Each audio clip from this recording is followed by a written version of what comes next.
ಮಾವಿನ ತೋಪಲಿ ಸಾವಿರಕಾಯಿ ಆರಿಸಬೇಕು ನೀನೊಂದ, ಮಾವಿನ ತೋಪಲಿ ಸಾವಿರಕಾಯಿ ಆರಿಸಬೇಕು ನೀನೊಂದ.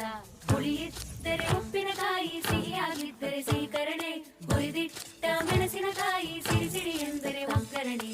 ಮಾವಿನ ತೋಪಲಿ ಸಾವಿರಕಾಯಿ ಆರಿಸಬೇಕು ನೀನೊಂದ, ಒಂದೇ ಹಣ್ಣಲ್ಲಿ ಬಗೆ ಬಗೆ ರೀತಿ ಇಟ್ಟನು ಯಾಕೆ ಭಗವಂತ.